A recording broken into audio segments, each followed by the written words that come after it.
Olá, pessoal! Continuando com o reino Animalia, nós iremos ver o segundo grupo, que é o filo Quinidária. Lembrando que já vimos o primeiro grupo da escala evolutiva, que era o filo dos poríferos. E quem são os quinidários? Nessa figura aqui estão os principais exemplos que compõem os animais do filo Quinidária. Então, nós temos a água-viva, temos a caravela, os corais e as anêmonas do mar. Esses são os principais exemplos de animais do filo Quinidária. Todos os representantes desse filo são aquáticos e a grande maioria de água salgada, então vivem no mar. Nós temos exemplos aqui que vivem isolados, como é o caso da água-viva e da anêmona do mar, e temos os exemplos que vivem em colônias, como por exemplo, corais. Os quinidários são os primeiros animais na escala evolutiva a apresentar tecidos verdadeiros. O que significa isso? O grupo anterior, que era dos poríferos, apresentava mais do que uma célula, porém o conjunto de células não funcionava para formar tecidos verdadeiros. Então eu não tinha tecido epitelial, tecido conjuntivo, tecido nervoso, tecido muscular, nenhum tipo de tecido. Esses animais já vão apresentar alguns tecidos verdadeiros. Nós temos aqui uma rede nervosa, então nós temos um tecido nervoso primitivo. Essa rede nervosa, ela serve para detectar os estímulos do ambiente e responder a eles, que seria a função de um tecido nervoso. Nós aqui temos também um tecido que vai formar uma cavidade digestiva, que nesse caso é uma cavidade primitiva, funcionando semelhante a um estômago. Só que essa cavidade digestiva, ela conta apenas com um orifício, e esse orifício ele vai funcionar como boca, na entrada do alimento, e também como ânus, na saída dos resíduos após a digestão que vai acontecer dentro dessa cavidade digestiva. A cavidade digestiva ela fica rodeada por tentáculos, e esses tentáculos existem células que liberam uma substância urticante que pode causar ardência ou a queimadura numa presa, por exemplo. Nós iremos falar mais sobre essas células daqui a pouquinho. Nesse slide aqui eu estou mostrando para vocês duas formas características do corpo do filo Quinidária. Então existem animais que apresentam essa forma chamada de pólipo. Um pólipo ele fica fixo no substrato, então ele não tem movimento. A gente diz que ele é um céssio, não se movimenta. A boca é voltada para cima, nós temos os tentáculos ao redor da boca e ao final da boca temos a cavidade digestiva. Os animais desse grupo, que em o formato de pólipo, são a anêmona do mar e os corais. A forma de medusa, ela é livre e natante, então ela se movimenta.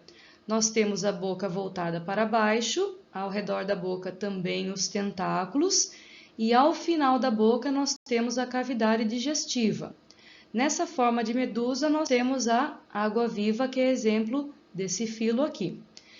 Pessoal, os tentáculos são importantes aqui porque eles auxiliam na captura do alimento. Então, um peixinho, por exemplo, passa por aqui, os tentáculos prendem o peixinho e direcionam o alimento em direção à boca. Também nos tentáculos existem as células especiais, que só existem nesse grupo aqui, chamada de quinidócitos. Estas células aqui é que liberam a substância urticante, que vai causar lá num predador ou numa presa uma queimadura, uma paralisia. Já vamos falar mais um pouquinho sobre isso. Essa cavidade digestiva é novidade aqui para esse grupo. Então, no grupo anterior dos poríferos, a digestão acontecia dentro da célula, era uma digestão intracelular. Agora a digestão é extracelular, porque não é mais dentro da célula, é fora da célula, mas dentro dessa cavidade digestiva. Então, nessa cavidade são lançadas enzimas que vão fazer a digestão do alimento dentro da cavidade.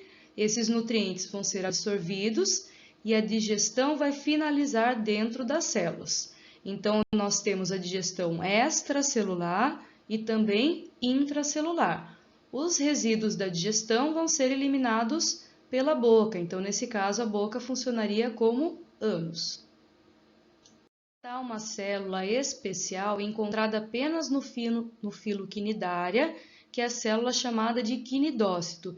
E é importante lembrar que o quinidócito ele encontra-se apenas no tentáculo dos animais desse grupo aqui. Então, por exemplo, se você encosta numa água-viva no tentáculo, você vai entrar em contato com a substância urticante liberada pelo quinidócito. Mas se você encostar na água-viva num local que não tem o tentáculo, você não vai sofrer a queimadura, porque o quinidócito ele está presente apenas no tentáculo.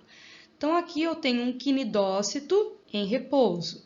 Então, ele tem como se fosse uma portinha, tá? Uma estrutura chamada de quinidocílio, e aqui dentro ficam um flagelo e fica a substância urticante aqui dentro. Quando você encosta num tentáculo, você ativa o quinidocílio, abre uma portinha, essa parte que está dentro vai para fora, e essa estrutura que parece um chicote é que vai injetar a substância urticante. Então, encostou no tentáculo, o quinidocílio recebeu a informação, o nematocisto vai lançar esse flagelo para fora, e esse flagelo vai injetar a substância urticante. Essa substância, ela pode provocar desde uma simples ardência ou uma queimadura mais séria, ou dependendo ainda até a paralisia de uma presa ou de um predador. Então, por exemplo, passa um peixinho lá, encosta no tentáculo da água-viva, o que vai acontecer? Ele vai sofrer uma paralisia e a água-viva vai se alimentar daquele peixe, o tentáculo vai direcionar aquele peixe para a boca. Se você encosta num tentáculo de uma água-viva, você pode sofrer uma queimadura. Nesse slide, nós temos mais um exemplo do filo quinidária, que são os corais. Apesar deles terem essa aparência de plantas, eles estão dentro do reino Animalia e dentro do filo quinidária. Então, corais são animais quinidários, então eles apresentam os quinidócitos, que são as células especiais desse grupo aqui. Os corais são essas estruturas coloridas, esses animais coloridos. Eles estão em cima de uma estrutura que está parecendo uma rocha. Essa estrutura parecendo uma rocha, na verdade, são os recifes de corais. Recifes de corais são os vestígios que o animal deixa quando ele morre. Este animal ele tem impregnado em seus tecidos uma substância chamada carbonato de cálcio. Quando esses animais morrem, essa substância forma uma estrutura permanente, chamada de recife de coral. E em cima dos recifes de corais se estabelecem e se desenvolvem outras espécies de corais.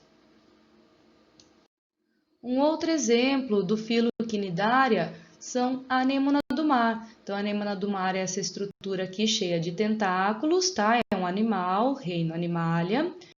Só que a anêmona do mar tem uma relação muito especial com esse peixe, o peixe palhaço. Lembram que eu disse que nos tentáculos tem os quinidócitos, que são células que injetam substância urticante. A substância ela pode causar paralisia e queimadura em outros animais. Porém, a anêmona do mar ela tem uma relação muito interessante com o peixe palhaço. O peixe palhaço ele não sofre a ação da substância urticante. É como se ele fosse imune a essa substância. Então, ele circular livremente aqui, encostar nos tentáculos, que não vai acontecer nada com ele. Isso acaba dando uma vantagem para esse animal. Então, nós dizemos que a anêmona do mar e o peixe palhaço, eles têm uma relação ecológica chamada de protocooperação. A protocooperação é uma cooperação mútua. Então, o peixe palhaço, ele vai cooperar, dar algum benefício para a anêmona do mar e a anêmona do mar para o peixe palhaço. O que um dá para o outro? Né? Então, como o peixe palhaço ele é imune à substância urticante, ele acaba fugindo dos predadores e vem e entra dentro da anêmona do mar. Então, ele utiliza a anêmona como proteção. Agora, o que ele faz para a anêmona? A anêmona também ela vai se beneficiar dessa relação, porque o peixe palhaço ele acaba limpando a anêmona de alguns parasitas, então ele se alimenta de alguns parasitas que eventualmente pode ficar no corpo dela, e também acaba protegendo ela contra alguns outros predadores. Falando um pouco sobre reprodução, eu vou explicar para vocês como que acontece a reprodução das águas-vivas, que é o que é mais pedido em prova. Então, a gente diz que elas se reproduzem por alternância de gerações. Nós já vimos esses casos de alternância de gerações quando estudamos o reino Plantae. O que significa isso? Existe uma fase em que acontece a reprodução sexuada e uma outra fase em que acontece a reprodução assexuada, mas o ciclo reprodutivo é dependente das duas fases. Então, vamos entender como que acontece isso. A água-viva é um animal dioico, então nós temos uma medusa macho e uma medusa fêmea. Então, cada uma dessas medusas, dessas águas-vivas, vão liberar na água os seus gametas. Então, nós temos aí a medusa macho liberando o gameta masculino e a medusa fêmea liberando o gameta feminino. A fecundação vai acontecer na água, então vai ter a formação do zigoto. O zigoto vai dar origem a uma larva, que é uma larva ciliada, então ela consegue se movimentar e essa larva tem o nome de plânula. Essa larva ciliada, ela vai ir em direção a um substrato e vai se fixar em um substrato. Ela vai crescer e vai formar um pólipo jovem, então uma estrutura que fica fixa no substrato. O pólipo jovem vai se desenvolver e a parte mais no superior aqui do pólipo jovem vai se descolar pequenas estruturas chamadas éfiras, e as éfiras vão dar origem às medusas jovens. Medusa jovem vai crescer, se tornar um adulto. A partir do momento que chega na fase adulta, tem a condição de se reproduzir. Então, lança na água os gametas e acontece tudo de novo. Aonde que está a parte da reprodução sexuada? Quando falou em gameta, quando falou em fecundação, você está falando em reprodução sexuada. Então, esta parte da minha figura está representando a reprodução sexuada com a formação da larva. Essa outra parte da minha figura, que é o desprendimento das éfiras, é a reprodução assexuada, porque aqui eu não tenho mais encontro de gametas.